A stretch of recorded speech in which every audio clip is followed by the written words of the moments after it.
Впечатления от медиафорума самые лучшие. Иссык-Куль как никогда прекрасен, Иссык-Куль теплый, сам лагерь, он, ну, я думаю, имеет большой потенциал в будущем для развития.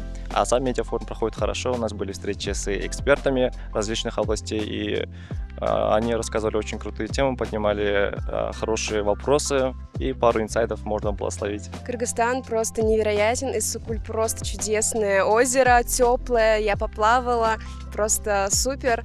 Сам Кыргызско-российский медиафорум — это действительно крутая возможность для интеграции, для взаимодействия, для общения, для того, чтобы завести новых друзей.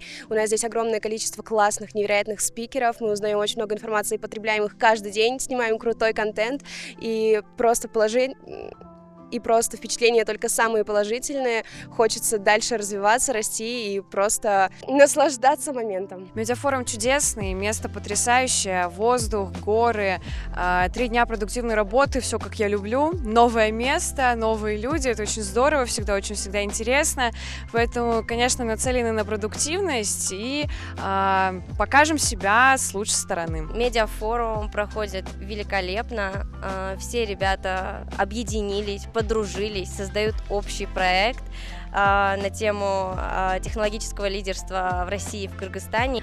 Спикеры отличные, ребятам нравится, они проводят не просто лекции, а практикумы, поэтому им очень интересно. Хочется сказать, что форум, понятное дело, приносит удивительные эмоции. Понятное дело, благодаря фону, который сейчас могут увидеть зрители, и благодаря фону, который зрители не могут увидеть, то есть горы, появляется своя атмосфера, появляется свое удовольствие. Вы смотрите на это и вдохновляетесь, наслаждаетесь видами.